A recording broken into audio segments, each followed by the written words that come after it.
Okay, we're going to call the meeting to order. Madam Clerk, would you please call the roll? Trustee Brewer. Here. Trustee Grant. Here. Trustee Jones. Trustee Tate. Trustee Todd. Here. Trustee Zupan. Here. At this time, I'll entertain a motion to go into executive session. It was moved by Trustee Grant, second by Trustee Tate. Call the roll, please.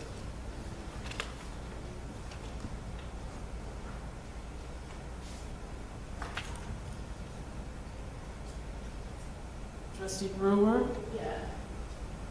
Trustee Grant. Yes. Trustee Jones. Trustee Tate.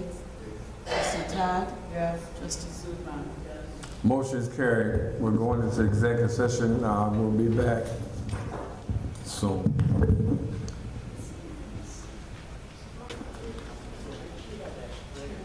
Okay, we will convene with the meeting. Our first presenter is Mrs. Rosie Mae Riley. Miss Mary Wilkinson for Rosie Mae Wiley Scholarship for Governor State. Could you please come up there?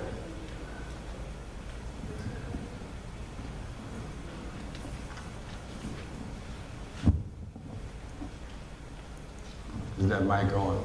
You don't know. You haven't said it. Mic check. Yeah, now you're going to get people that's going to ask you, they can't hear you.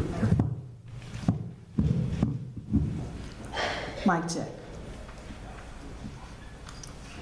Thank you, Mr. Mayor and trustees and constituents.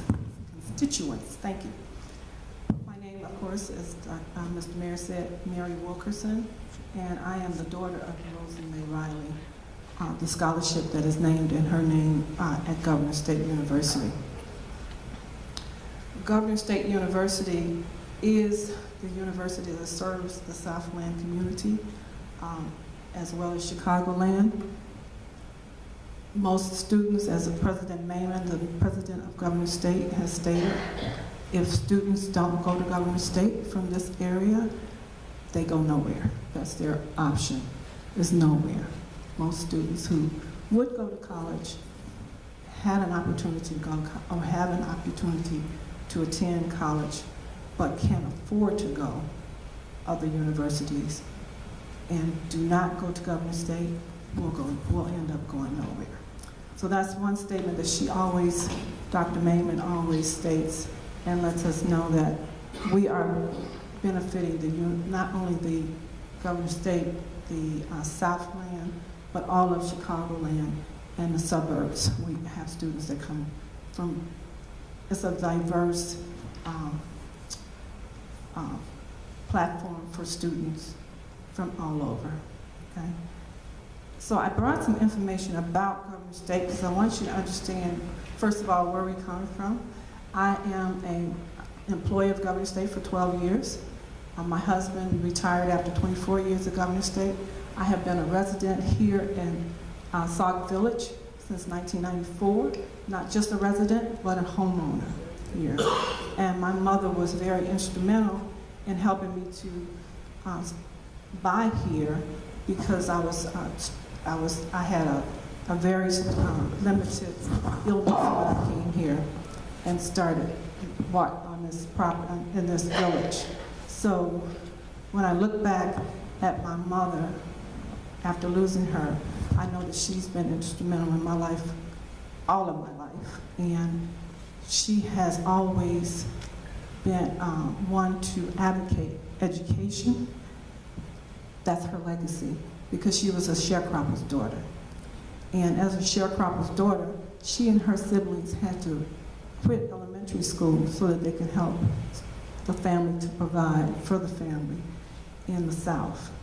And she became like the Underground Railroad to help her family members migrate from the South to the North so that they could have a better life. In doing so, she advocated for education. Even though she never realized a college education herself, she did go back to school, finished her elementary and high school. but she always made sure that we attended school. I have a master's degree in communications. My daughter also has an MBA, and my brother is an obstetrician. So we have watched her struggle, but also she has helped us to make sure that we are educated, because she always said education is the key. So I wanted to bring that out just so you have a little background about who Rosie Mae Riley is. She's not just my mother, but she's helped many people to go to school, and she was an advocate for education. So what I decided to do for number one, to help me to stop mourning her death, but begin to celebrate her life, is to help other students to continue with her legacy and allow them an opportunity to further their education. And so we decided, because she was such a lover of the arts, we decided to start a program, a scholarship in her name in the Theater Performing Studies program. Now, there was a write-up about this program in the Southtown, and Dr. Santoro, who was the coordinator, previously a coordinator for the program, he directs most of the programs. He is a faculty member there. This is a fairly new program at Governor State. It's only been 6 years, and this will be the very first scholarship for this program. So we are pioneering in this program. He stated, was quoted in the Southtown, "Our mission is to create performance that is transformative."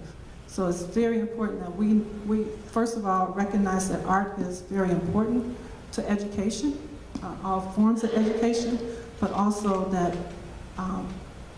you can do a lot of things with theater performance arts. It's not just acting, it's also behind the scenes. They have a complete program, and it's growing very fast. If you've read that article with Southtown, you know that it was a very extensive article.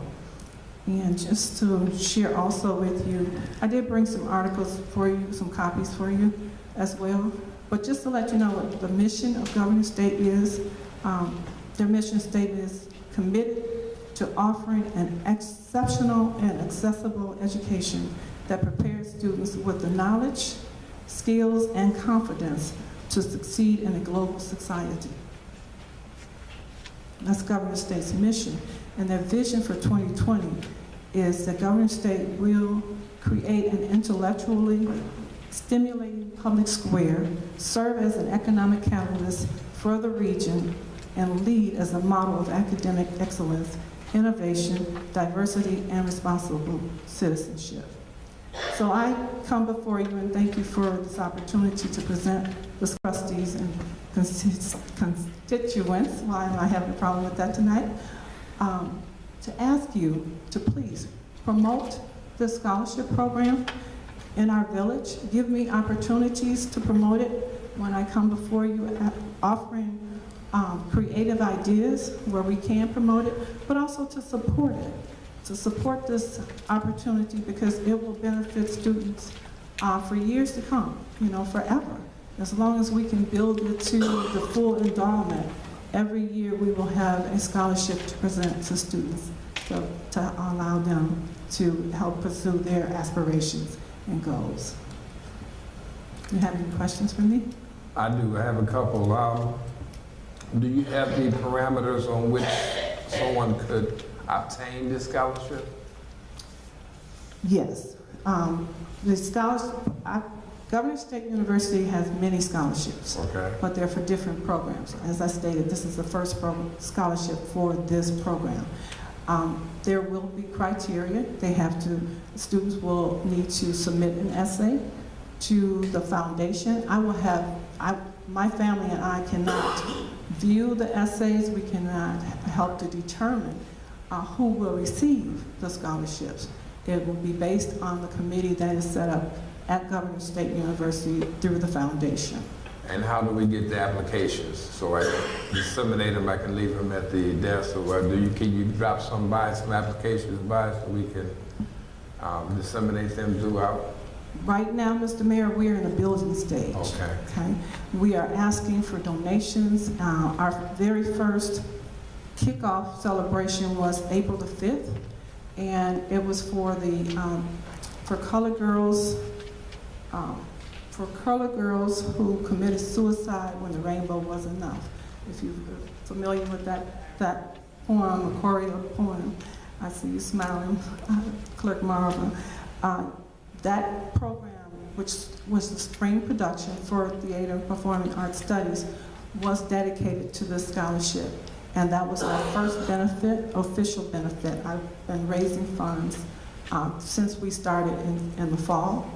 But we need to build it to a $25,000 endowment in order for us to yield at least $1,000 each year forever. Okay, so that's we're in the building stage right now, and that's my reason for presenting, asking for support and asking for your help in promoting the scholarship, so that it can become a viable scholarship program. Anybody else have any questions? Well, I don't have a question so much as a comment. So I'll be the bad guy here and say the village is not in a position to financially support you as you're trying to grow that endowment to the threshold that you need it to be.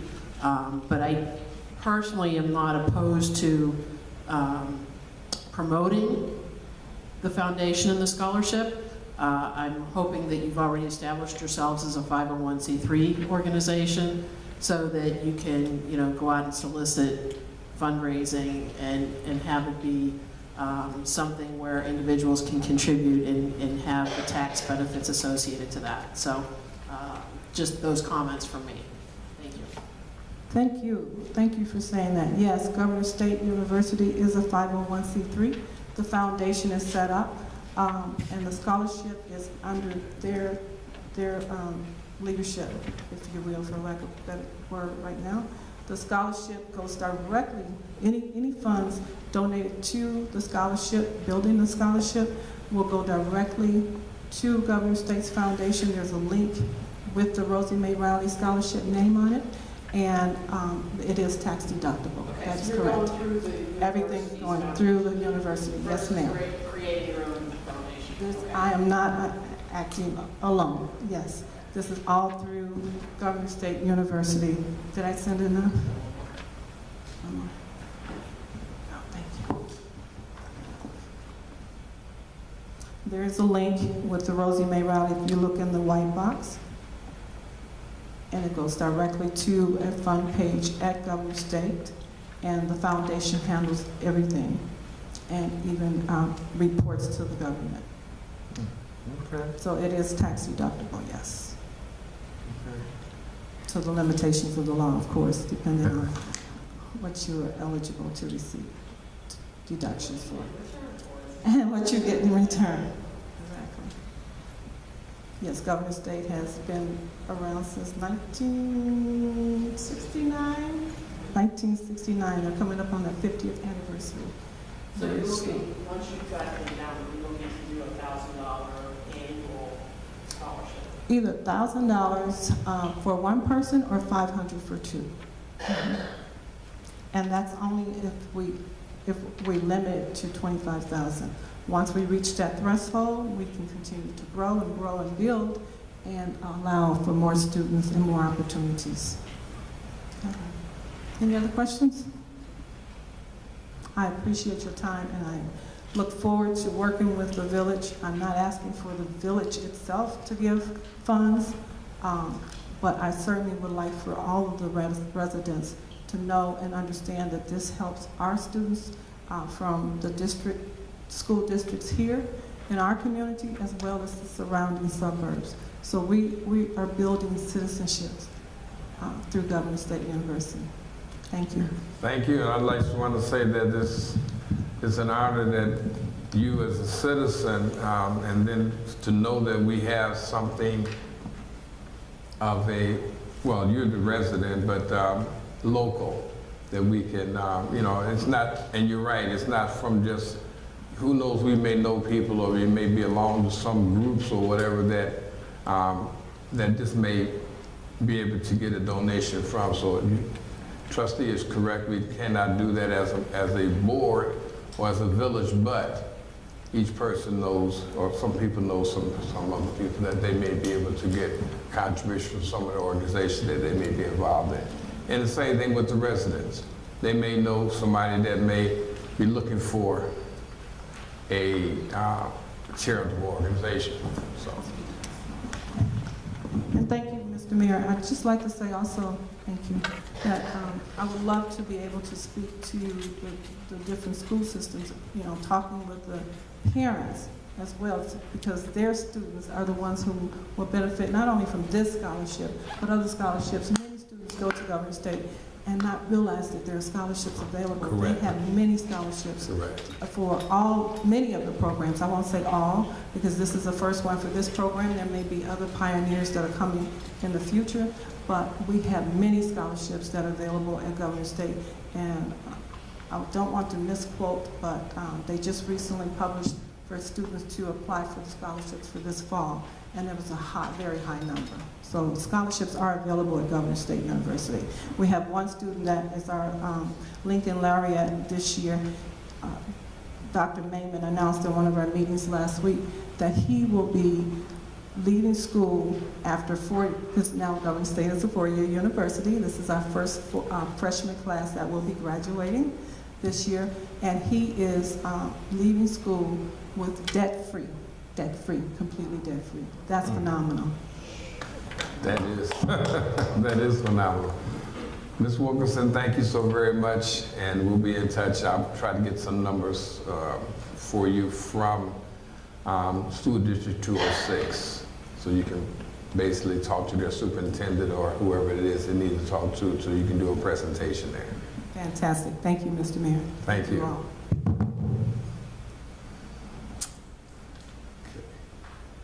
Our next item, ordinance review, Trustee Linda Todd. Thank you, Mr. Mayor. You have an ordinance, there's actually two ordinances before you. The first one is for the temporary rehab water. The only thing changed in that was some of the verbiage. As far as the fees and what it is per day, that has not changed. But the verbiage was kind of not really good in it, so it's been changed. So if you've had a chance to review it, is there any questions on that? I kind of felt like some of it was redundant and unnecessary. Maybe like pare it down a little bit more. Okay, tell me what you, Well, I mean, I can take it offline if you'd like, but sure. you know, we say up front it's $50 plus the $7.50 a day, and you know that it's non-refundable. It's got to be paid in full up front for the per diem, and then after that, you know, we're saying again that it's the same thing. So I can after the meeting, I don't want to tie it up here, but you and I can maybe sit down Sure. and go through. Sure, not a problem. And the second one that you had, actually the only thing you needed in this was the ordinance amending the chapter 22, the emergency management services. This is the one that I'm asking to be passed because it's going to actually go into another section. We're moving it from emergency management services because it's the false alarms, and it's going to be put in the fire protection and prevention. As you can see how this is set up, you can see what changes we've made. They'll be underlined. The numbers have changed. Instead of like 22-186, it's 30-7. So it's going to go under, that was one of the reserves that we had is under the fire protection, because they're part of this as well. So do you have any questions on that? So for After 4 or more, it stays at a $250 fine. So there's not a steeper penalty for 6 or 7, or just straight. Now, what we did as a committee, we met with the police chief to go over the fees as to what he felt would be reasonable or what we felt. And looking at these fees, they're really, compared to other towns, They're not bad. The 12 months is January through December, so it's not a rolling calendar year, it'll be January through December. Now, if it's 4 or more, it's $250 for a false alarm. One of the things we took into consideration is, you know, if your alarm goes off, it doesn't go directly to 911. You're going to get a phone call. So it would be up to you to say, well, it's false. I accidentally set it off. You know, you're going to get a call from alarm company. But if you get a chance to review it, if you have any questions, I mean, I'd like to see it on the agenda to get passed. This is something that was brought to us last year. Other things, this was kind of lengthy. So, you know, we wanted to make sure we met with the police chief to make sure that everything's included that needs to be in it. Now, I haven't seen the warning letter, but the police chief and the records clerk will be they're going to formulate a warning letter. They're going to keep track of these false alarms. I know that if you call into dispatch, I've heard the officer say, how many times have I been in his house? And say it's 4 times in 1 month. Well, then you might have a problem with your alarm system. But the warning letter, I think, is going to include what's going to happen. First, you know, second time, $50. Now you have to go to court. Now, you don't go to court, you don't pay the $50, well, you know, it defaults to $750. That's how the tickets default. So I have a question about enforcement. On page 5, item C, upon receipt of the completed application form, the alarm administrator shall issue an alarm permit to the applicant unless the applicant has failed to pay a fine assessed. What's to stop them? I mean, so we don't issue a permit, the person is still, the homeowner's still going to have their alarm system. It's not like the police chief is going to call the alarm company and say, cut them off. What's the recourse here? They would end up, now you're saying if they install it and they haven't gotten an application. The police department, you know, I mean, this is all for the police department's benefit to make sure that they know who all has alarm systems installed and to recoup some costs when people get excessive with false alarms. I totally get that. But with this, you know, getting the renewal of an application every year, if somebody doesn't pay their fine, how's the police department going to enforce that? To me, it doesn't have any legs to it, I don't think, as far as enforcement goes. Maybe I'm missing something in here? No, what we did here is took what was in the original, and as we went through it, okay, we had the police chief go over this. I will be more than happy to talk to the chief as how they're going to do it, because applications, you know, you don't renew them every year. I mean, with the village, you know, I don't know if they charge a fee, a permit. Do you have to have a permit to put in an alarm system? No. So they don't have, there's no yearly fee. No, But I want to say though, that at one time, if someone came in and they were going to put in an alarm system, I think they were charged $50. Well, what happens is when you register your alarm, in other words, when you get an alarm put into your house, whoever it is you're going through will register your house with the dispatch, whoever that may be. And then when that happens, that's when because they're going to call the police department. They're going to call the police department or whoever it is that they call, depends on if it's a police or if it's a fire. And that dispatch will notify us. They'll notify our police department or our fire department to let them know that has happened. But to actually have it put in and installed, it doesn't get a permit. You get, when you register, or whoever it is that's going to be doing your monitoring registers you, then you're registered at that time. See, there was a form that the police chief showed us that was actually an application. But the application is, it's gonna put your name, address, Yeah, you know. but if you look at Things like item B that. here, it says it's gotta be renewed every December too. It's not a one-time only, it's an every year renewal. And that, well, and we can have that taken out. I mean, we went through this thing, and this obviously then must have gotten missed as far as the application part of it. I will talk to the chief about it. I just, because I know- guess I've got a concern more than anything about Right. how does he think he's gonna enforce this? Because if I have an alarm system at my house, and I'm a bad person, and I have all these false alarms, and I haven't paid my fines, what's to stop me? I mean, he doesn't issue me a permit next year, but so what? I'm still gonna I have mean, my alarm you're system. gonna get a ticket now. Basically, what stops a person when you get a ticket for cutting your grass, for not taking care of code violations? I mean, how do you enforce that? You just keep going back and forth. Is this gonna be a ticket that'll go to the courts? That's something we have to find out. Because that's basically the best way to enforce it if it's gonna be attached to something. Is this something that can be attached? We'll have to find that out. Yeah, and I don't know that I saw that in here. See, they're gonna be issued a warning, will be their first, and then the second time is $50, a warning letter and a ticket. You're gonna get a ticket.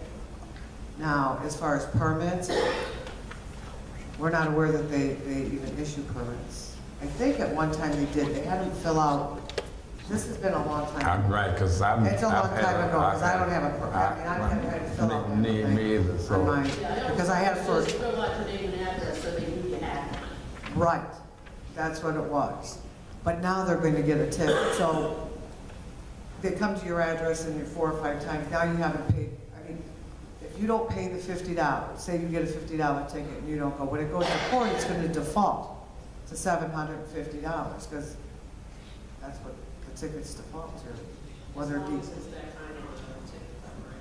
Well, that's what I wanted to find out, if this ticket is that type of ticket, because there's some tickets that do and some tickets that don't, that'll fall under the collections. And some of them fall under other means. So there's teeth in most tickets, but as far as, will this be under the same auspices that we have, say for instance, a parking ticket or anything like that? That's something to find out. Well, I think the police chief, when we talked to him about it, he feels that it would default to that. Okay. But I think we really need to be Yeah, sure, yeah, 'cause yeah. that's what he felt. He said it would default. Well, we can ask the lawyers to see which way that'll go, because it does make a difference, because some tickets, as people probably found out, when you get your income tax, and if you owe any municipality any type of money, it comes from there right at the beginning, so. Right, and I was gonna ask, the money that we do collect, for the people who do pay the fine, where does that money go? Is it gonna, are we gonna collect it, it's gonna go to the police department, or is, General fund, just general fund? yes. I'm not aware that you have to do that. So if you already have an alarm, okay, so then it goes, well, I guess it won't register as a police department, but I'm thinking, once they register, because you get a lot of homeowners that just get alarm system and they're not registered, and those would be. Well, if they get an alarm, and that alarm goes off, and our police respond, then that alarm company, whoever does the monitoring, has already registered your name, because quite naturally, that they're gonna dispatch somebody to your house. Well, the question still remains, then, the ordinance, then everybody who gets a alarm system should be required to register with the village. If they were to get one now. Yeah. What about the ones that have had it for Because we years? have a lot of existing, I mean, I know that I've never registered. I've had mine a long time. Yeah. So what about those, did they have to go back and register? I don't think there's an ordinance for that, I'm not sure. I I'll don't have think there's an ordinance. Check for into that. I know we don't have it for this, for the registration. I don't think you could do anything, because if they don't register, you'll never know. Well, when the dispatcher calls it, like, the alarm company calls it into the dispatcher, they give the address. Sometimes they give the name, sometimes. So they're gonna give it to that address. One other quick comment. Sure. I did see you were a couple references to city instead of village in some places. So you might just want to look at the define for the word city and you will replace to village. Right, because I know we went through this with the village, but you know what, if, I'll be more than happy to go through it and then send it back to the attorneys to change Yeah, it. page 7, there's an instance there. You know how you look at this stuff and you keep Yeah, looking so and many looking and times. looking? I don't know if that's. Because if you notice at the very top of this, the very first line, it'll say village in parentheses. I'll be more than happy to go through it and get it changed. Is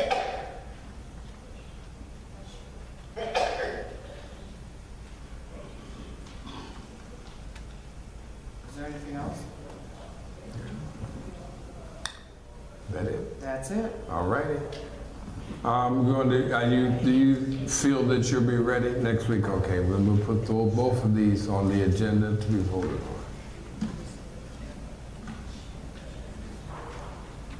Next, Director of Economic Development, Mr. Wisdom, discussing the bids that were taken last week for the lawn maintenance. I think there's a mic right there, sir.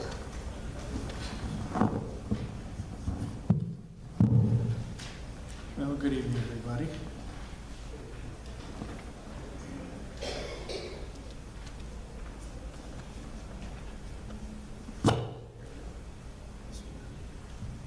Okay, you should have had a spreadsheet comparison, everyone in your packet. You probably got one. I didn't have any, ever give me a copy. What is it? Where did it go? Spreadsheet? Yeah, I got this. So in the packet that you got there, that is the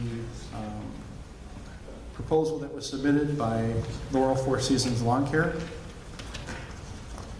And they are the lowest bidder, lowest responsible bidder, compared to the other five. Their estimated total price is approximately $26,320. The next highest would have been Lawn Dogs at about $28,000, and then the other ones are significantly higher in comparison.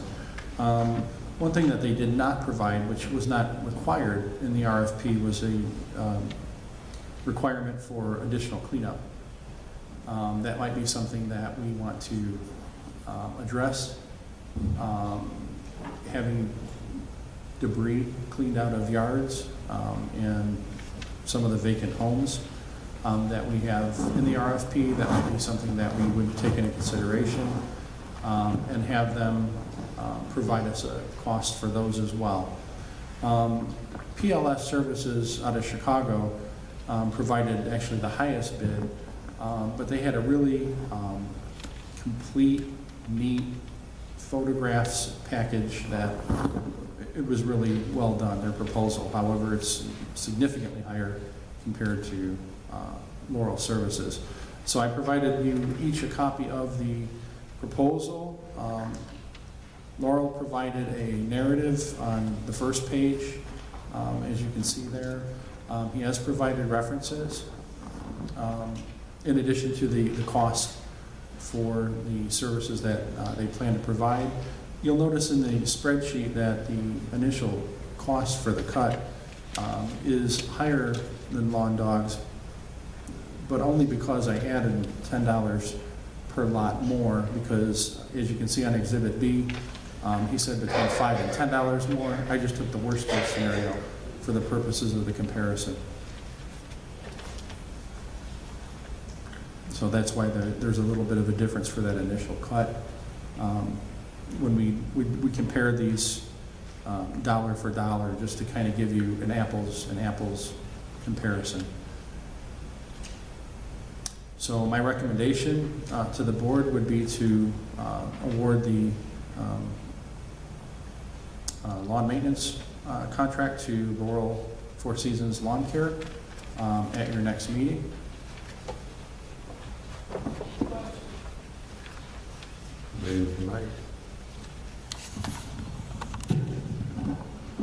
I thought we had asked for a greater than 3 feet charge for cleaning as well. I'm not seeing that here, am I? I just see the initial cuts, the subsequent cuts, larger lots. In the Exhibit B, vegetation that exceeds 6 inches may be subject to an additional charge. Yeah, but that's just this particular bidder. The other ones, we don't have that. Some of those are actually, were addressed in their bids, so I kind of gave you an apples and apples comparison with that. The larger than, you know, those are for larger lots, not necessarily for 3 feet or over, just to give you that concept, because we had it in the RFP to proposal for anything over 6,600 square feet and less than 15,000 square feet. So that's where those numbers. But I'm not thinking Right, in terms of size, I'm thinking height of vegetation. Right. That's where. At 6 inches, we know most of them are going to be higher than 6 Oh, inches. absolutely. Yeah, So, and each one of the bidders way more. did receive a copy of the list after they signed the NDA. They were provided copies of those lists, and they were required to do their due diligence to go out and assess the property. So. I noticed on here that it said the yards are $25 a cut for 6,600 square feet, and so that probably is the front end and back yards are just $25. That's correct. And then if you reference the Exhibit B, where it says between $5 to $10 more, if it's in excess of 6 inches. Okay. Now, I understand that the grant that we're getting is $75,000, and it's a reimbursable grant. So where are we getting the money to pay them up front? Well, as I suggested, we anticipate closing on the property of the sale of the old laundromat on Sauk Trail by June 1st. So that should fund, that's approximately, is it 37.5? So that should give us more than enough money for the 26,000 to fund it for the entire year. In addition to the other stuff that we have coming, which is 8 demolitions and 32 other vacant homes where we're going to be doing other work, and then another 25 homes where we're going to be doing a little bit more work too. And I noticed that you said subsequent cuts would be like $20, and this will run up until, when will it start and when will it end? It will start this month and it would end September. Is Yeah, it it's in September. Okay. And It was in the I didn't bring the RFP, and I apologize for who's that. going to monitor that? The house that they cut? They're going to have to provide documentation that the lawns are cut, and we will be doing spot checking on that. Well, probably me, since there is no we.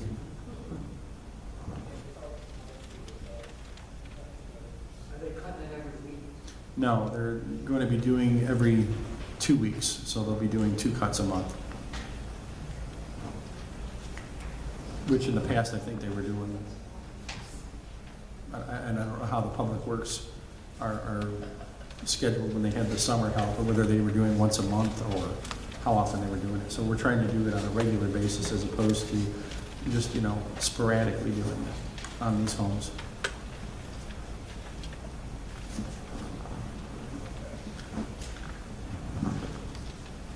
Any other questions?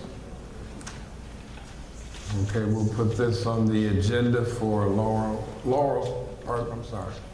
So, sorry, going back to Joe's comment about not having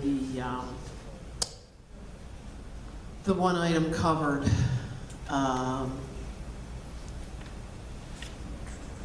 About the cleaning up of the debris. I think that is something that we need to consider before we enter into an Well, agreement with them. That would be separate and above this. So this would just be concerning the grass mowing. And in the RFP, it did state that they would have to remove debris. Disposing it might be the issue. So we'll talk with the contractor and see what we can work out with them. And then if there's any changes or differences, that's going to be above and beyond this anyway. So we'll bring that back to the board at a later date if necessary. Any other questions? I should say likely. I'm sorry. Okay, this will be on the agenda next week to be voted on. If you have some more questions between now and then about this, please feel free to come, call, and ask those questions. So when we do put it on the agenda, you've had all your questions and concerns answered.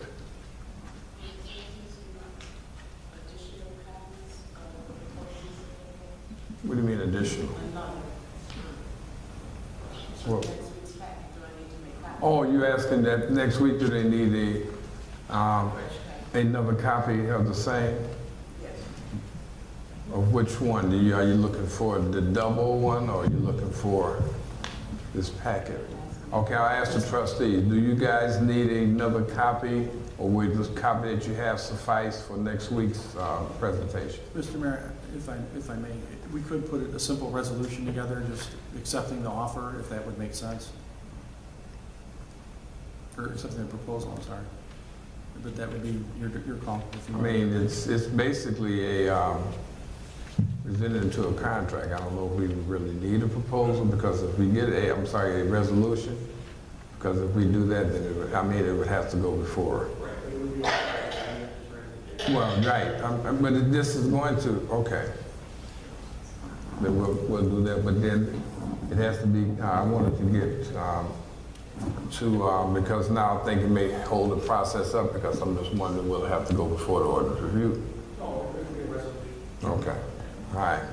Then we'll just put a resolution together, and then everyone will get a copy. Any other questions? Okay, we'll have this on the agenda next week. What I have is both of them are kind of self-explanatory. The first one is a resolution. Well, it's really an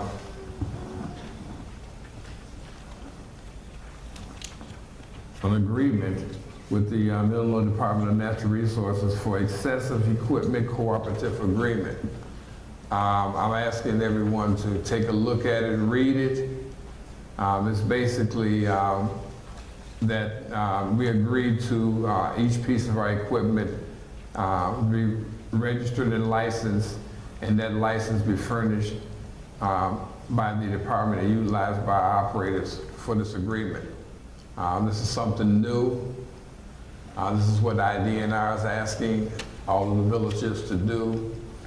So it's something that I have not seen in the past. So I'm asking each of the trustees to look at it. If you have questions, feel free to give me a call. But it's basically self-explanatory, so get a chance. You have a week, so kind of read it over if you have anything. But it's basically IDNR wants to make sure that everything that we utilize is registered. So it looks like someone from the fire, forestry, and the fire department, I guess the state fire marshal has something that they passed on to the village that we have to enter into an agreement with. So if you have any questions, please let me know, and I'll try my best to make sure you get your answers. If not, I will call and make sure that we get the answers. Where are we gonna sign it? That's, well, I don't know what, there's nothing in there that states that if you don't. See any repercussions? I'm not sure. Could it revert back if we asked them to do something for us at a later date or whatever? I don't know. Will it stop anything from us being certified, there's nothing in here that states that. But it seems to me that, and then our fire chief also has to sign off on it too once we look at it. So they just have to, I guess they're making sure that the equipment that we have is in proper operating condition with, some of the equipment that all the equipment that we use is in operating condition. They just want to make sure it's something that's not detrimental, which is something that we have to do anyway for insurance purposes. So what's the penalty? I didn't see one in there, but I'm pretty sure with IDNR they'll come up with something.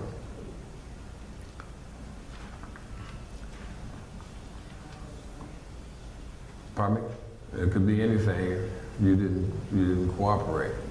The next one is the resolution. Yes, that'll be on the agenda too. And if anything, if I find out, trustees, if I find out that there is a penalty, I will disseminate that and let you guys know what the penalty would be if we don't sign this. So. Excuse me, Mr. Mayor, on the next to the last page, it says program guidelines and failure to comply with the FFP program. I don't know what extent it is, but the second program line, it says A, and it tells you what the results. And future program participation. So what does that mean? We don't know. So it needs to be explained a little bit more. You know what I'm saying? Okay, well, it's probably, well, it may be if we apply for something and we don't have this taken care of, as I stated, then they'll throw it back at the village saying, well, you didn't, whatever. So, but I'll call, because this is Department of Defense Firefighter Property Cooperative Agreement. So I just want to make sure it may be something that we have to comply with our own fire department, and they have to make sure that this is done correctly. So, and if you don't comply with a lot of these things, when you start asking for grants, that's something they can throw back and say, well, you didn't do this. So, but then also it says the agency receiving the FFP shall be responsible for all costs associated with refurbishing, maintaining, and repairing. Agencies shall also be responsible for the cost of acquiring vehicle title, license plates, and vehicle insurance. So these are some of the things that, that's, it seems like it's self-explanatory, which seems that we have to comply with something like this anyway under our public risk management. So, Well, you know, I kind of feel like it's almost one of the cooperatives like we have with EMA and with the fire, so that it's making equipment available to us if we should happen to need it, or if other communities around us happen to need our equipment in case of wildfires. I kind of feel like that's really what this is about. That may be it too, because we do a mutual aid, and they would want to probably make sure. Okay. The next item is the review of the resolution outlining an agreement with the state of Illinois and the village of Sauk Village for the appropriation of the funds for 223rd Street to Cornell Avenue resurfacing project, which everyone knows is from stretches going west from Torrance Avenue down 223rd Street to Cornell, and then north to Saw Trail. So that's something we've been talking about. It states in here where the money is actually coming from, and I guess it's basically, we've been doing this for about a year now, maybe a little bit more, so it's basically their last, I thought we were through with everything, but it's probably their last item that they want to enter an agreement with, and the project is due to start in July, so, you know, I just got this, so I'm just wondering what's going on. There's nothing's changed, everything is the same, so trustees look it over, it's the same. If you have any questions, again, let me know, and I'll do my best to answer them. But it's the same surfacing project that we're scheduled to start in the end of June. I think it's June and beginning of July. Yeah, I did too. But there's more paperwork that they're sending. This is sent by our engineer, so something else we have to sign up on. No more money out of our pockets. No, no. The money is already, you know, been, yeah, so it's, I don't know, it's no more money, that's for sure. So look at that, and if you have any questions on it, I mean, it's the same as it is before that we initially talked about, so that's why I was trying to figure out why is it all of a sudden I looked it over, I didn't see anything different, so I don't see any reason why it would be anything else different. Okay. That being said, the item number 6, Trustee Grant is, pardon me? Oh, yes, I'm sorry. Yes, put that on the agenda. Item number 6, discussion of the finance policy procedure.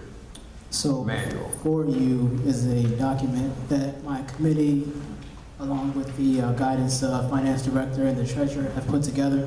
It pretty much lays out every financial related issue that we thought of that pertains to the village. I mean, it covers everything from budget amendments to per diem to capital assets. So it pretty much hits on a lot of topics. And what this document does is it brings structure to the village. I don't think we ever had anything like this in place before. And most importantly, it holds us as elected officials and employees accountable. So it's rather lengthy. I think it's 60 pages. So, and it's a long document, but it's really good. I think it's good information. However, I would like to have it, looked at by the trustees. You give me your recommendation, because no way is this like the law of the land. I want you to give me your feedback, your opinions, and we can talk about it. So I do not want it on the agenda for next week to be voted on. I would like to have it back on the committee agenda in 2 weeks so we can discuss whatever issues or changes you might have. Then we could vote it on at the following board meeting. So that's 3 weeks from today. Please look it over. Let me know if you have any changes, corrections. We can definitely talk about it. But I think that this will be good for the village. And again, it does just hold everybody accountable, us as the employees. Any questions on this? Okay, so May 15th agenda. Yes. And then voted for the 22nd. 22nd? Correct. Any questions? So this will be brought, you get a chance to look it over and be brought back to be discussed at the next committee meeting, which will be 2 weeks from today, the 15th. And then, if it's finalized at that time, it'll go to the next board meeting to be voted on, and to be adopted, basically. Correct. Any other questions? Okay. Next item, Madam Clerk, you have a couple of things you'd like to bring. Yes, sir. Thank you, Mr. Mayor. And trustees, you have in your meeting package a document that discusses municipal fees for the 2018-2019 year. And I thought that it was important that we develop one document that highlights all of all of the licenses that residents are responsible for. Know that all of the licenses are in. We have the passengers, the truck plates, the motorcycle tags, all of that is done already. The fees are listed here, animal license are listed, and the discounts. One reason why I wanted to bring this to your attention, though, not just because this is something that I've been working with, but I wanted to inform you that these fees have not increased over the last 4 to 5 years. And I'm not asking you to increase them. I just think that you need to have that knowledge. in case that is something that you would want to consider for next year or a time after that. Where the passenger plates and truck plates are concerned, once you have paid for your plate, then you will get one of the ones dedicated to the trustees, but then there's that yellow one that you have also for municipal officials. Once you've paid for your license plate, you will get that as well. That was ordered as well. But it will not come until you have actually paid your fees. Wanted you to see that. Oh, and just also know that we talked about really making a pronounced effort to enforce animal licenses to a greater extent, because we're not even selling 100 animal licenses, and we know that we have so many more animals in our village. Don't know how we're going to enforce it when you consider we only have one code enforcer, but there's still things for you to consider in terms of revenues that's being missed. The other thing that I had was just, again, to remind you about the Student Governance Day luncheon that is going to be this coming Friday. And if you are planning to attend, I would greatly appreciate your letting me know, because I am of the vein that there's nothing like inviting someone for a meal and you run out of food. And I don't want to do that.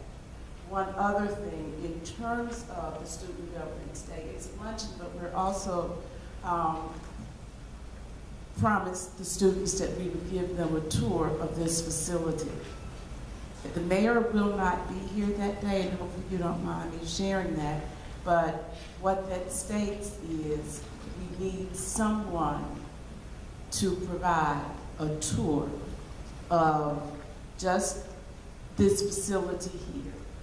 And when you provide that tour to the students, yes, I'm looking at you, Mr. Wizblack. When you provide the tour to the students, as you pass the different offices, they will see the nameplate, the title plate rather. We may or may not be in our offices, but it would be great if whomever is giving the tour, if you would give a nice little blurb on what that office's responsibility is, so that our youth will know totally, again, how our village operates and who does what, with the hopes that who knows they may be interested in securing a position like that when they get older. Okay? And Mr. Mayor, thank you. That completes my report. What time is the luncheon? Oh, I'm sorry. The youngsters will get here at 11:15.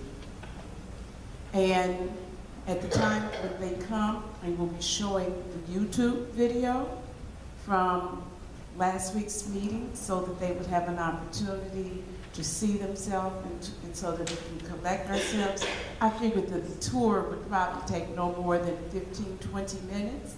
So I'm planning to serve right before 12. And you would have an opportunity to talk with not only the young person that represented you last week, but then you have an opportunity to just really see exactly how wise our young people are and for them to get to know you a little bit. Thank you. Thank you. Before we go into public comment, I want to pass out the budget so you can review them. And also, I had asked a question, does anyone have a problem with May 12th, starting at 9 a.m. to have the budget review with the department heads? No one has a problem with it? Okay, we'll start the, we'll send out the times for each department, and we'll start at 9 o'clock a.m. on May 12th. 9 a.m. Saturday, May 12th. Okay. Public comment. All questions and comments shall be directed to the mayor. Each speaker may comment on any matter pertaining to the business of Sauk Village. Each speaker is allowed one opportunity to speak for up to 3 minutes and may not engage in debate. When you come up, please give your name so we can hear it. And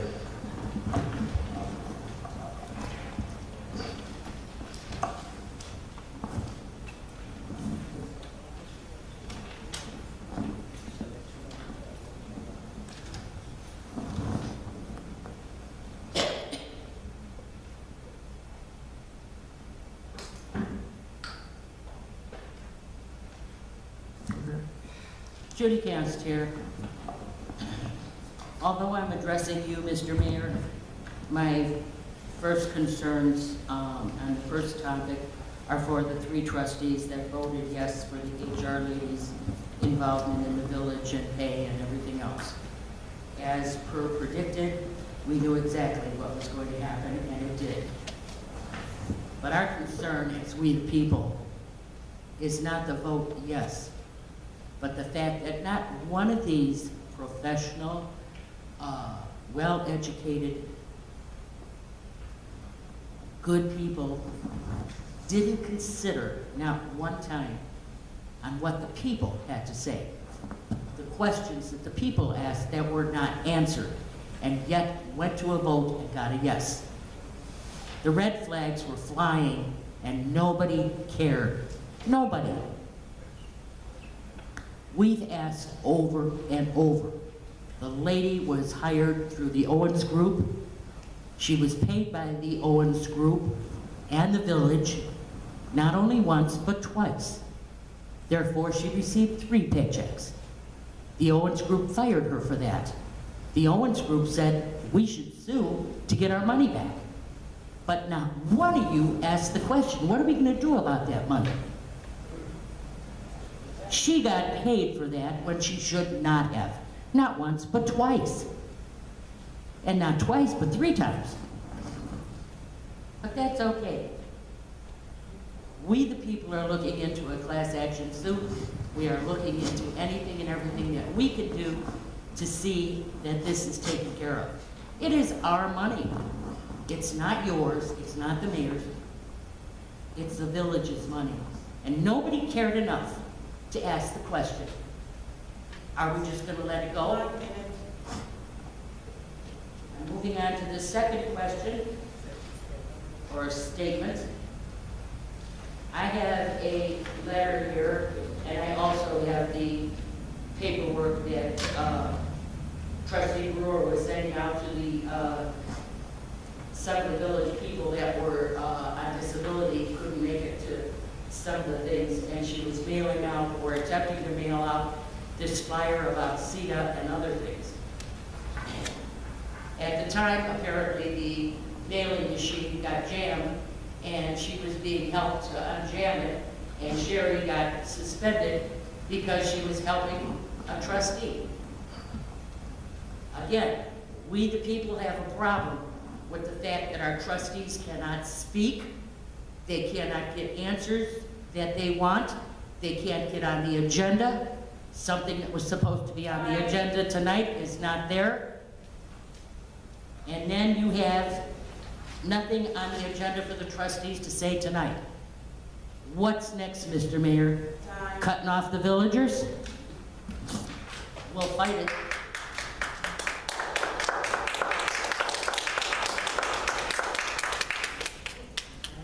Take it a little further here. We would like to know, name. I'm sorry, Kathy Venture. We'd like to know Kathy. if and when Sherry Jasinski will be reinstated. If not, why? She's been a valued employee of the village for almost 20 years. We want her back. We want her back. Second, when is the trustee seat that's available going to be filled? You have at least 5 letters that I know of, possibly up to 10. Most of them are very qualified. I put my letter in. I would consider myself the least qualified for the position. So with that being said, I'm going to withdraw my letter, please. But why are you still soliciting letters when you have plenty of letters here to choose from that are acceptable? Third, when will you be reinstating Trustee Brewer as liaison for the senior center? We need her there. She has gotten several, or helped get several projects together for the seniors, and we need her back there. And this one's, I probably need to talk to Joe about. I'd like to get a list of the houses that are going to be torn down and what we're going to do with those houses. I don't know where to go. If I have to FOIA for it, then I really don't want to. I'd rather go directly to the source. And my final comment, Mr. Mayor, when you were a trustee, I thought you did a great job. When you were elected mayor, I thought you might do a good job. But you were elected mayor, not king. I'm sorry, I feel like you are trying to run this village as it is your own little kingdom. You will eventually have to answer to the residents of this village. And I would like to hear from our trustees. I look forward to hearing from them every week what they're doing and when their meetings are. So if I can come, I will be there. Not having them speak today, I really think they need to put their voice down. Thank you. In regards to I never said anything, I'll put it this way. So in regards to the trustee letters that have been sent out, it's been a lot. We will be discussing, me and the board will be discussing next week on who I felt was qualified to, I felt that would do an asset to the village, would be a qualified asset to the village. So that'll be something that'll be discussed with the trustees next week. And that's the only question that you had. The rest of them are comments. So I don't discuss personnel matters in public. Simple. Yes, next. Linda Washington. I really sincerely hope that none of you guys are planning on spending the night for IML, because you went last year, you spent the night, the village had to pay for you guys to spend the night, and I don't see anything exemplary of anything that you learned down there. This is nonsense. We are the laughing stock of the south suburbs. It is ridiculous the way that this village is being ran with this current administration. You can compare it to the last 5 administrations, and no administration has been ran this poorly. Since the trustees are not allowed to make any comments, I guess they have no reports on their committees, so if they're not having committee meetings, but only have one person at their committee meeting other than themselves, I'm going to be following to see if they're getting paid for committee meetings. If they can't talk, nobody should be getting paid for having a committee meeting, because we don't know you're the residents, not for your private selves. We need to know what's happening. We need transparency. We need accountability. So if you're going to IML, it's 20 minutes downtown on the metro. I hope you all will not use any more of the residents' money by paying for a hotel for 3 nights to come back to do this kind of nonsense. Just come home every night. It makes no sense. Also, there are 2 businesses that went up with signs in the village today by the post office that require gaming. Most gaming businesses, you have to have liquor. I want to know if they're going to be selling any type of liquor in those stores. Of course, every mayor is the liquor license commissioner for their village or for their city. Not for that reason only am I sure that they're having liquor licenses, but we already had you all to approve 2 liquor licenses by Tony's the first 50 days you all were in office. So that's 2 more liquor licenses. What levels was you gave that lady a liquor license. Now we have 2 more gaming places with signs that went up today by the post office that are gaming. Are they going to be selling liquor as well? So just change it from Sauk Village to Liquorville. We just got liquor all up and down the strip. It's appalling. It's a laughing stock. It makes absolutely no sense. The trustees are supposed to know about everything that's going on in this village. And if you don't know what's going on, shame on you when you say, I didn't know nothing about it. Why don't you know? You should know, inquire, ask questions. If you can't get questions answered, although we know it's a lot of bullying going on with certain employees, other employees can do whatever they want to do and they're not accountable for anything. But you beat up on certain employees, you beat up on certain trustees. When I sat up there with the trustee, I told you I wasn't scared of you when I sat up there, and I'm sure not scared of you when I'm sitting out here. The part of comments from the trustees, that part was taken off the trustees. If after the meeting they want to interact or talk to the residents, fine, but that part I took off. You will, the trustees, when they get the reports, have the opportunity to talk to the, or make their comments when their meeting is going to be, which is held once a month. So there's 2 times, second and fourth Tuesday of the month, to have a opportunity for the trustees to talk about their committees. But it was taken off for a lot of different reasons. One of them being, like I said, it was a redundance. If they need to talk to the residents, sure, we're not going to have and it should not be a soapbox. In regards to IML, you were a trustee for 4 years. How come we didn't stop it then? But now that you're not trustee, you don't want the trustees that are here to go down and experience and see what it was, and you're saying it's not worth it, but it was worth it back then. Yes, ma'am. That's not what I said. But as usual, you twist up, right? Yes, ma'am. Mr. Mayor, I have Just, could you state your name? Renee Richardson. I'm here because I feel that things that the village is doing, no one knows really what's going on. I mean, I've listened to both sides, 3 sides, 4 sides, to what's going on. Evidently, some of the board members don't know qualifications. They don't know policy and procedure. Is there a book or pamphlet that goes out with this? I gave everybody a sheet of the questions that I would. Yes, it is. Okay, there is. Does everybody get one? When you first came in, did everybody get one? Yes. So everybody should understand all their rules and regulations. Policy and procedures and Robert Rule of Order. Okay, thank you. Excuse me. So everybody got one. This is what you're telling me. Trustees, yes. Okay. On the first day when y'all took office, am I right? Again, yes. What I would like to know, because I don't know, I am not a person that even really tried to deal with politics. Is it possible that your board, that our board, do they get to use any of the stuff here in this village hall? Meaning computers, phones,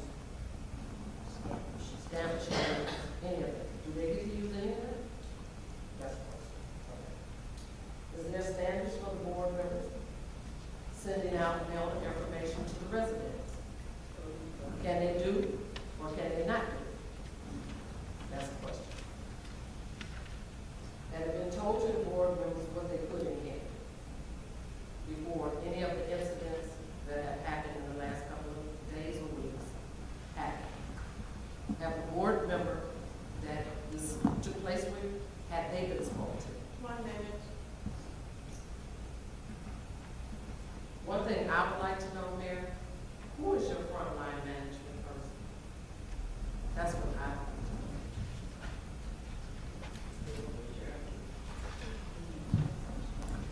to know. Answer your last question first. Me. I run day-to-day operations.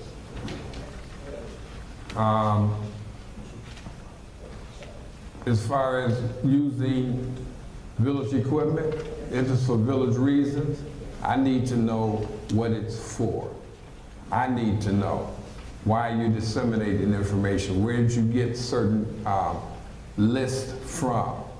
And if those things aren't told to me ahead of time, yes, I will hinder that. Because I don't know what's going out, why it's going out, and where it's going. So that's something that, yes, I need to know. Call it what you want or whatever the case may be, but I'm not gonna sit and let someone disseminate 200 or 300 or whatever it may be for whatever reason that I find out later that it happened. So yes, if you're gonna use the equipment, then yes, quite, that's any job. If you're gonna use it, you need to let whoever is in charge know that you would like to do that. But to do it and not tell someone, no. Thank you. Yes, sir. Hi, my name is Gabriel Will. I'm sorry to hear. Gabriel Will. Gabriel, okay. Resident and homeowner. First time here, so I'm not as involved as everyone else. But sorry, first time here, so yes. I'm not as involved as everyone else. But as of what you guys were talking about just now, I have a couple things on that, and the park on 218th and Clyde. First off, with the home alarms, why should the residents be penalized for faulty equipment that we rent? That's not ours. That's ADT, Vivint, whoever owns it. It's not ours. Why should we be penalized for that? Just saying. Also, with the whole grass cutting stuff, why isn't our public works doing that? Are they not union? Is that cutting into their wages, their overtime? They have families, I'm sure. I'm union, I'm a union steward, so that's their money. As for the park on 218th and Clyde, I live right next to it, all right? There's kids that's constantly, I think because of boredom, are climbing on the fences and overlooking my property, okay? That park is seriously torn down. There's slides that haven't been replaced. There's no board that's protecting the children from falling. There's metal that's sticking out of the ground that's bent over, okay? And also, just saying that a park is a park for families, it's not a child care. I believe there needs to be other things posted for such things like that, because there's a lot of nonsense that happens there, okay? I've called multiple times. I'm sure you can verify that with the police station, okay? As far as alcohol in front of there, marijuana, whatever else they do in their cars in front of my home. I have 5 children. I'm not going to deal with it. And I don't think any other resident or child, for that matter, should have to deal with it. Thank you. As a background, my father was an officer for 30 years for Hazelcrest. I'm pretty sure these police officers can do something about this, and I believe you can do something about it. Yes, sir. Just want to answer a couple of your questions. As far as Clyde Park, I know exactly what you're talking about, and I know exactly what you're talking about. And it's not just that. We have a park that's on Carroll Avenue that's disarray. As a matter of fact, years ago, I had the slides taken out of that park because someone went by and used a screwdriver and poked holes which had protrusions. So when the child slid down there, they're going to tear it. So we tried to fix it and they kept doing it, so we just took the slides. I asked to have it taken out. I wasn't the mayor then, and have replaced it. Hopefully, we're going to get around to doing some of those repairs in the parks, because the parks are, especially the one on Clyde, that's an old park, that's still metal. So let you know that that's not even qualified, you can't even use that anymore. So hopefully we'll try it again. We're going to replace some of the equipment in those parks in the upcoming, hopefully this year, if not next year, that we can get some of that equipment updated. I'm trying to find grants that we can, and if I can't find them, then we have to do it the old-fashioned way. And that's actually pay it ourselves. But I'm hoping that when we do that, that we have more people that will understand that this is something put out there for everybody, not for somebody to misuse. As far as the grass cutting for Public Works, we got a grant to get this cut, and we didn't have the manpower to do. Last year, we did some, but not all, of the abandoned homes and the homes that are disrepair.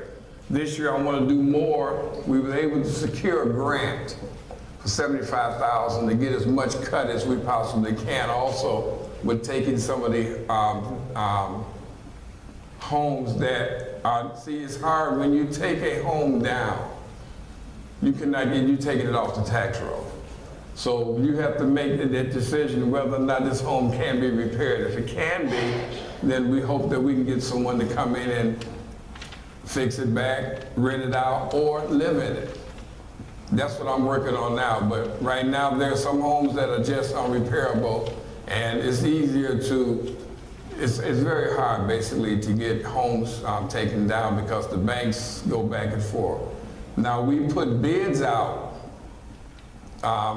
2 weeks, I think it was a month ago, and there was 5 people that came and bidded on it. And tonight, as you heard, that we just awarded the bid to one of the companies. We're going to vote on it, I'm sorry, and then award it. We're going to vote on it next week for them to come out and do the grass cutting and remove the debris from those particular areas. But the reason for that, I'm glad we did get the money. It's going to be a landscaping company that does it, and hopefully we can start moving forward. I would like to see some of these homes. The land bank is one area that you can to go to, but we had experience with the land bank, and it seems like they drag their feet too. So just hoping that we can at least get it started and jump started, and hopefully we get more people that would like to come and actually invest in the village and get the homes. But I want to get some programs where when you do that, you get help. You get money, you get help with borrowing money, and I think there's some stipulations. One has to, I'm sure one of them is you have to live here. You know, you just can't fix it up and rent it out. So hopefully we'll get that started, but I appreciate those questions. As far as the police are concerned, it's warm outside. It's warm outside, and so it's, you're gonna have that. You're going to have, you know, the kids out doing whatever, and that's what the police job is to do, is to make sure that we try to stop that. You know, at least deter it. Can't stop it, but at least deter it. Thank you. Mr. Mayor, my name is Bernice Brewer. I'm a resident and a taxpayer of Sauk Village. I'm his bank, and there's no need for a delay. It is my opinion that you have taken this administration to an all-time low. The stop the tactics of government is not working in Sauk Village. You don't have the authority to keep trustees from interacting with residents and employees. Trustees are elected by the people to watch their tax dollars. You can't lie on an employee and a trustee and use that lie as justification for suspending that trustee. You can't justify withholding public records from a trustee or residents. You can't justify prohibiting an elected official from using the postage machine to network with residents about free services when you ride around in the car paid for by tax dollars and bill residents for lunch. You have created a hostile working environment where employees are so afraid of losing their job, they will not provide documents unless they talk to you first. You have violated several Illinois state statutes as well as Sauk Village Code, moving spent money that without the board's approval, as well as hire people when you know you can't make payroll unless you borrow money from the water fund. You are not accessible to trustees, residents, and there's a lack of communication here. No transparency and accountability. You have fostered an atmosphere that is of harassment, intimidation for residents, employees, and some trustees. I will not be bullied. You write everything you want to on that Facebook, but I don't play like that. So I'm just saying, I will not be bullied or silenced into submission. I'm a resident, I'm a taxpayer, and I have a right to stand here and talk to you about the way people handle their business. We are supposed to be here for the residents, and it's not your own personal agenda. This is not your A-level. Maybe I practice this at home. It's less than 3 minutes. We are not supposed to be here for your own, we are supposed to be here for residents of your own personal agenda. With that, I have 2 things. In essence, Mr. Mayor, you should be about addressing what the best interests of the people of Sauk Village needs, not your own personal interest.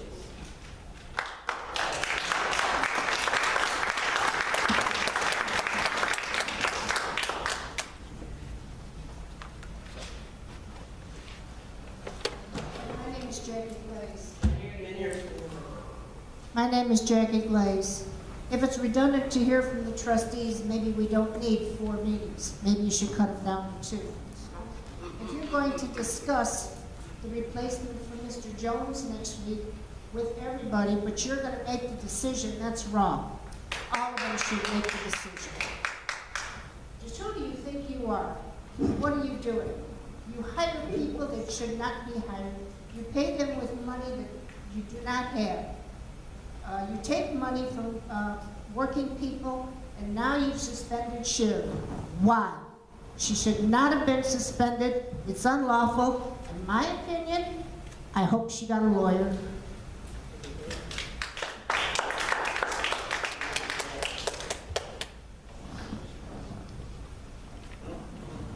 I'll entertain a motion to adjourn. Second. Moved by trustee Brewer, second by trustee Grant. All in favor? Motion is carried.